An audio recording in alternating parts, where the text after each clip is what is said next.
Hello aspirants and beginners and जो UP PCS mains का जो कंडक्ट होगा उसमें जो पार्टिसिपेंट होंगे एस्पिरेंट्स होंगे, तो हम ये 50 डे का मेंस आंसर राइटिंग चैलेंज करते हैं स्टार्ट।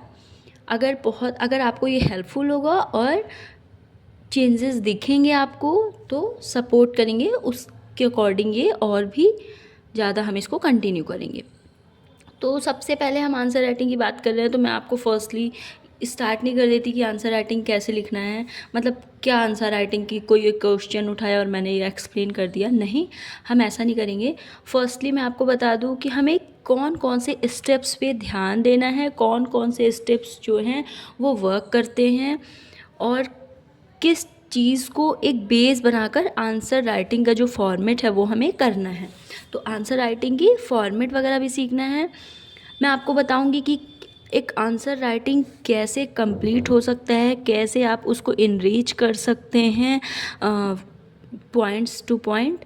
तो क्योंकि एक लंबे टाइम 2018 के बाद तो यूपी पीसीएस का मेंस हो रहा है आंसर राइटिंग से रिलेटेड, अदरवाइज़ इसका जो मेंस होता था वो पीवाईक्यूज़ होता था, ऑब्जेक्टिव टाइप होता था। तो इसके हम लगभग 5 to 6 ईयर के जो क्वेश्चंस हैं मेंस के 1st to 6 पेपर तक, लास्ट ईयर से यूपी स्पेशल कन्वर्ट हो गया है ऑप्शनल को जो है चेंज करके, तो उस पर भी बात करेंगे। क्वेश्चन वाइज सभी टॉपिक पे बात करेंगे और ये सिर्फ यूपी पीसीएस के लिए हेल्पफुल नहीं होगा। मैं जो क्वेश्चंस आपको बताऊंगी उसकी पहले तो फुल डिटेलिंग होगी ताकि आप उस क्वेश्चन के टॉपिक से रिलेटेड जो है सारी इन्फॉर्मेशन रख सकें, टू द पॉइंट लिख सकें, कैसे कैसे करना है। यूपी पीसीएस के अलावा जो है हम एमपी पीसीएस के भी जो मेंस के क्वेश्चंस सॉल्व करेंगे, यूपीएससी के भी करेंगे। आपको ये हिंदी में भी मिल जाएगा, इंग्लिश में भी मिल जाएगा। इसका मेन पर्पज़ है किसी भी पीसीएस का स्टूडेंट हो या एस्पिरेंट हो उसको ये हेल्पफुल हो आंसर राइटिंग, क्योंकि बहुत लोग नहीं परचेज कर पाते हैं, अफोर्ड नहीं कर पाते हैं, तो ये हेल्पफुल होगा। और प्री हो या मेंस, कोचिंग के अलावा आपका सेल्फ स्टडी ही सबसे मेन इम्पॉर्टेंट पार्ट जो है वो बनता है आपके प्रिपरेशन का। अगर आपने मेंस आंसर राइटिंग प्रैक्टिस नहीं की है तो जो आंसर राइटिंग जो क्लासेस होती हैं या फिर आंसर राइटिंग आप पेड कोर्स लेते हैं, तो विदाउट प्रैक्टिस आप आंसर राइटिंग कैसे करेंगे। और अगर कोई कोचिंग सेंटर करता भी है तो वो 30 to 50 करेगा या फिर ठीक है 50 to 80 करेगा, बट उसके लिए प्रैक्टिस होना तो इम्पॉर्टेंट है ना।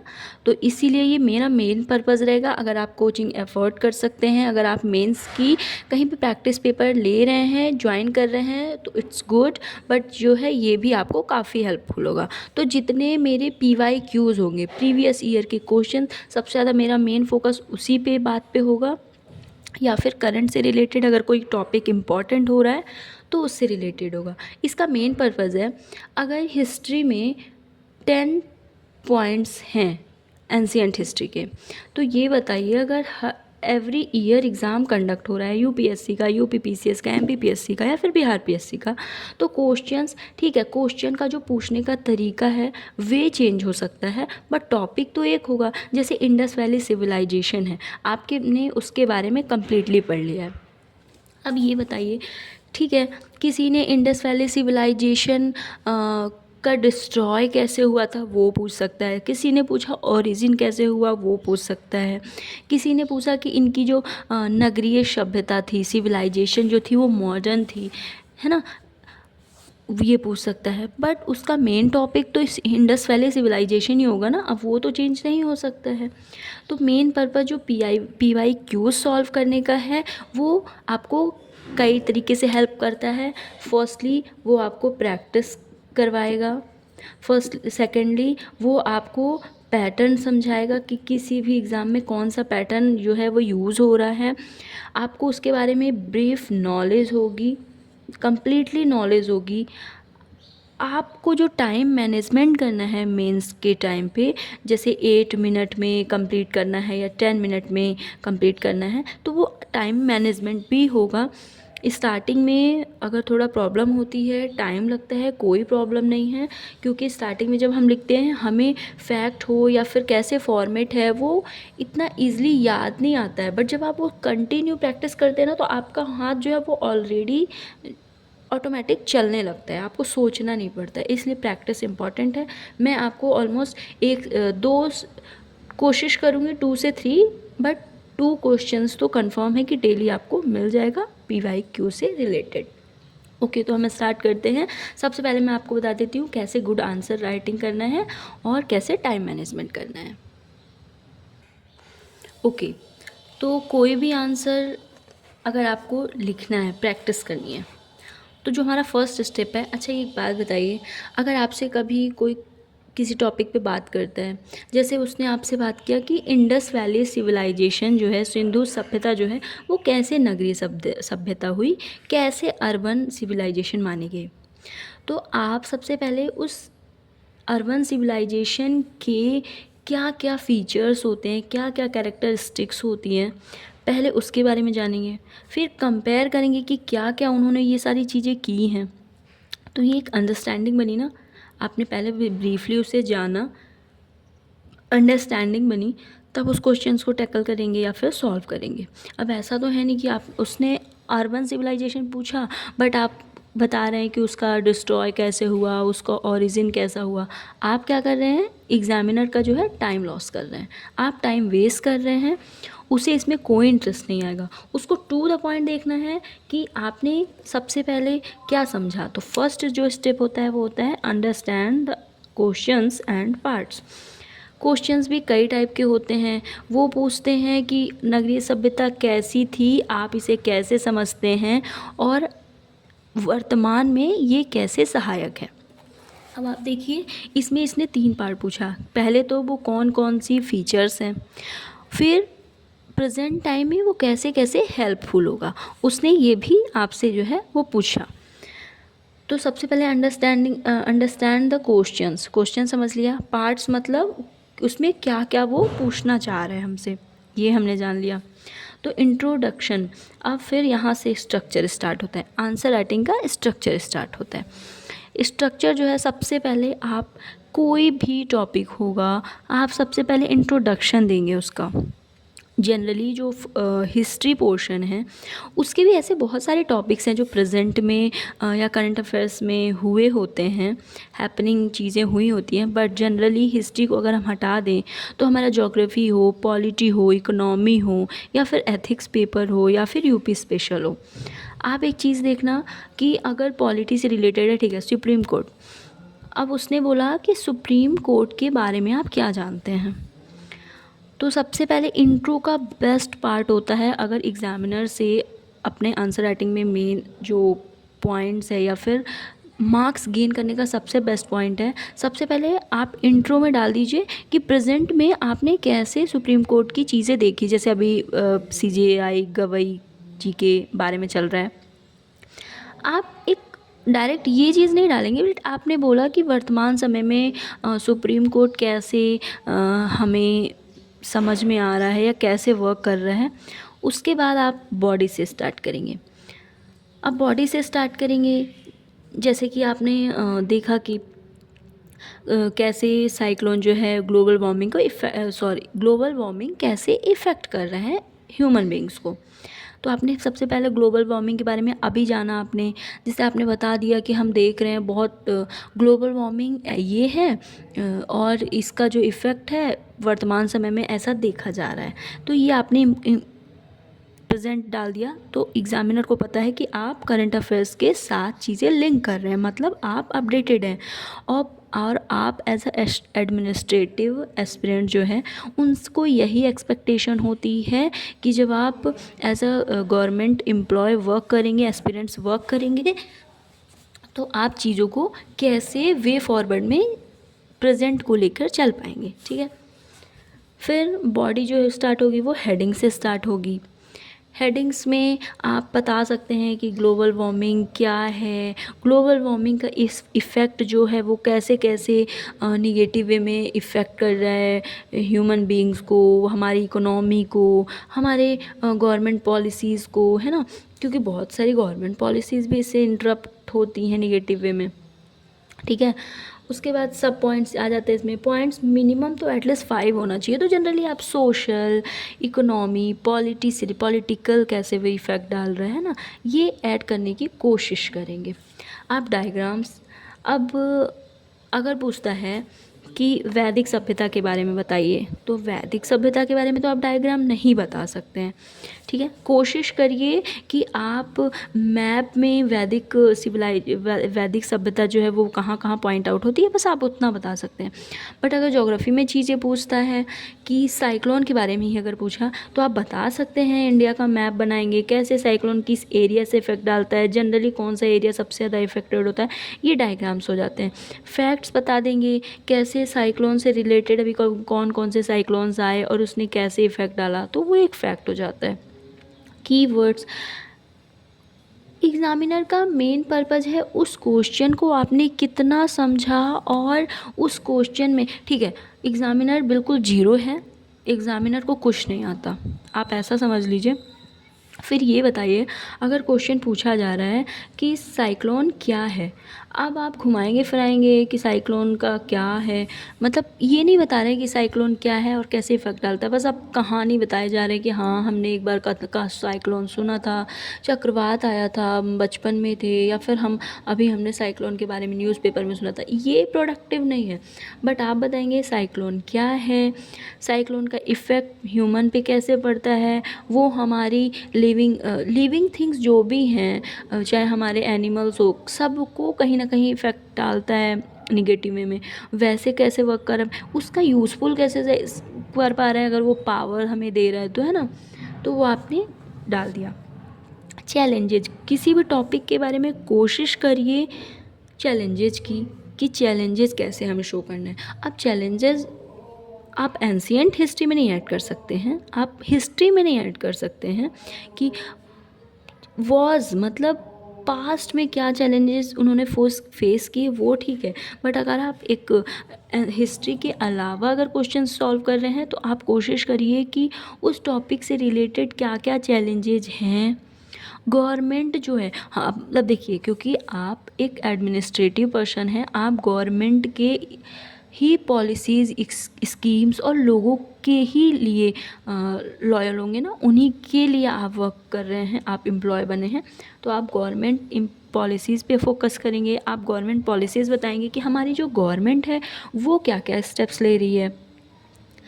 इट मीन्स आप करंट अफेयर्स से लिंक कर पा रहे हैं, चीज़ों को रिलेट कर पा रहे हैं। फिर कंक्लूज़न आता है। कंक्लूज़न बताइए कि क्या कैसे वो चीज़ें आपने जानी और किस वे में आप सोच सकते हैं, वे फॉरवर्ड। आपको सॉल्यूशन भी बताना है, आपको सिर्फ किसी चीज़ को लेके क्रिटिसाइज़ नहीं करना है कि गवर्नमेंट ऐसा नहीं कर रही है, हमारे लोग ऐसा नहीं कर रहे हैं। आप क्या सोचते हैं कि कैसे उस प्रॉब्लम का जो है सॉल्यूशन हमें मिल सके, आप कैसे उस चीज़ को मिनिमाइज़ कर सकते हैं। अब डिज़ास्टर है, उसे कभी भी ख़त्म नहीं किया जा सकता, लैंडस्लाइड कभी रोका नहीं जा सकता, बट उसको मिनिमाइज़ किया जा सकता है। तो आपकी जो थिंकिंग होना चाहिए वो वे फॉरवर्ड टाइप में होनी चाहिए कंक्लूज़न के लिए।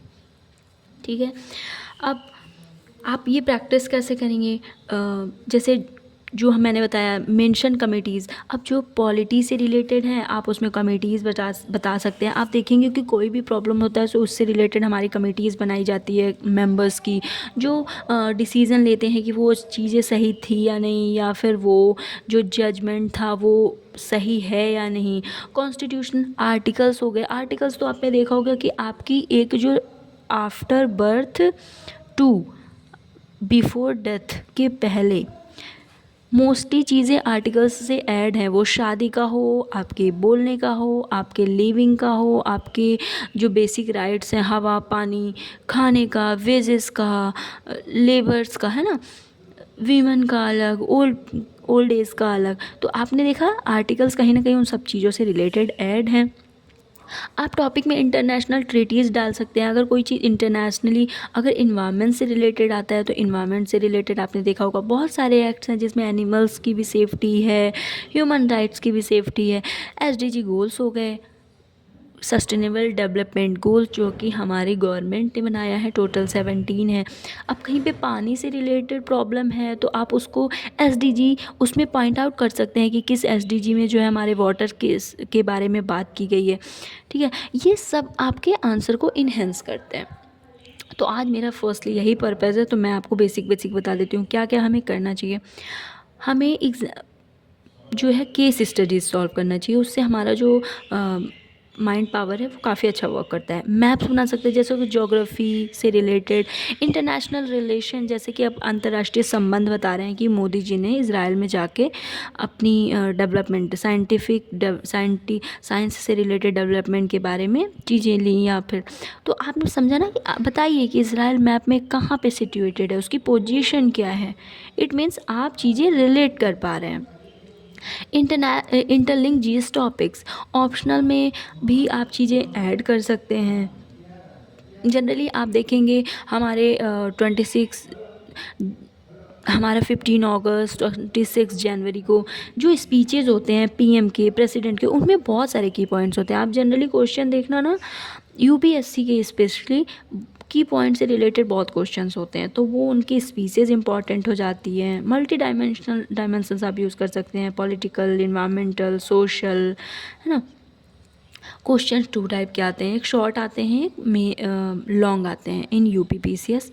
मैंने आपको ये भी बता दिया, जो शॉर्ट क्वेश्चंस आते हैं वो 125 वर्ड्स के आते हैं, जो लॉन्ग क्वेश्चंस आते हैं वो 200 वर्ड्स के आते हैं, और जो मार्क्स भी हैं इन्हीं पे ये डिपेंड करते हैं। अब क्योंकि मैं आपको मैंने परचेज़ किया था आंसर राइटिंग प्रैक्टिस के लिए।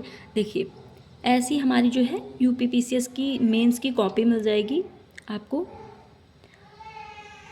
और इसी पे आपको प्रैक्टिस करना है। ऐसे क्वेश्चन आता है और इतने से एरिया में जो है, और क्योंकि 200 मार्क्स, 125 मार्क्स या फिर 200 मार्क्स का है, तो आप ये देख पाएंगे कि ये जनरली 2 साइड देता है, किसी भी क्वेश्चन के लिए 2 साइड देता है।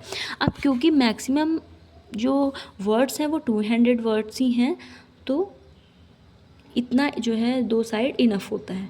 ये मैं आपको दिखा पा रही हूँ कि कैसे, सॉरी मैं कोचिंग का नाम नहीं शो कर सकती, मे बी कॉपीराइट माना जाए, तो मैं ऐसे रिस्क नहीं लूँगी। तो ये देखिए ऐसी कॉपी आपकी मेंस की आ जाएगी। आपको इतना स्पेस में कुछ भी नहीं करना है, कुछ भी नहीं करना है। इस पे भी निगेटिव मार्क्स होते हैं, निगेटिव मार्किंग होती है अगर आपने यहाँ पे कुछ भी ऐसे लिखा। तो आपको सिर्फ जो भी करना है इसके अंदर करना है। पेपर्स पेन से ब्लू यूज़ करना है, क्योंकि टाइम मैनेजमेंट बहुत इंपॉर्टेंट है। आपको 3 आवर में ही 20 क्वेश्चन सॉल्व करना है, 10 लॉन्ग 10 शॉर्ट। तो इतना आपके पास टाइम नहीं होता है कि आप कई पेन्स यूज़ कर रहे हैं, और वो सही भी नहीं है। आप सिर्फ ब्लू पेन यूज़ करेंगे। हाँ, आंसर राइटिंग के टाइम में ज़रूर मैं आपको हाईलाइट करके, ताकि आपको इंटरेस्ट आए, आप वो चीज़ें सीखें, प्रैक्टिस करें। ठीक है, तो ऐसी अब कॉपी है। ठीक है, अब ये क्योंकि सभी लोग परचेज़ नहीं कर पाएंगे, सभी लोग एफर्ट नहीं कर पाएंगे, तो मैं आपको दूसरा ऑप्शन बता देती हूँ कि कैसे आपको आंसर राइटिंग प्रैक्टिस करनी है। ऐसी कॉपी तो सबको अवेलेबल हो जाएगी, है ना। ये 1/4 साइज़ की है, ऐसी कॉपी सभी को अवेलेबल हो जाएगी।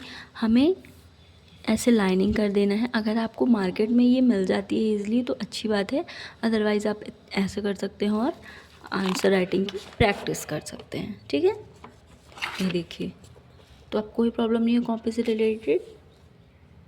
ओके, तो अब हम जानते हैं, मैंने फ़िलहाल अभी जो चैलेंजेस है, सबसे पहले हम यूपीपीसीएस के ही PYQ सॉल्व करेंगे, मेंस से रिलेटेड पूरे टोटल 6 पेपर्स के 1 बाय 1।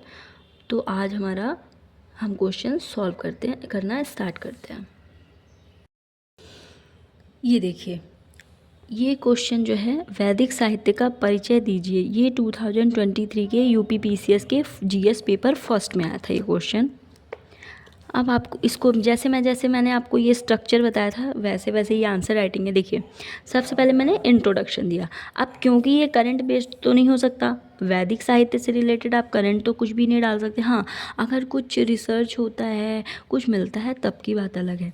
तो ये क्वेश्चन आया था वैदिक साहित्य का परिचय दीजिए। इसने कहीं ना कहीं एक इंट्रो पूछा है। अच्छा एक मिनट, सॉरी, मैं आपको कुछ, जैसे इसने बोला परिचय, टिप्पणी, आपने सुना होगा एनालिसिस, विश्लेषण, तो उसके बारे में बता देते हैं, उसकी सबसे पहले मीनिंग बता देते हैं, ताकि आप आंसर लिखने से पहले उस पार्ट को समझ पाएँ। अब हम बात करते हैं क्वेश्चंस के बारे में। जैसे ये क्वेश्चन है, आधुनिक शिक्षा में सर सैयद अहमद खान के योगदान पर एक टिप्पणी लिखिए। टिप्पणी: स्वतंत्रता प्राप्ति उपरांत भारत के एकीकरण में सरदार पटेल की भूमिका की विवेचना कीजिए।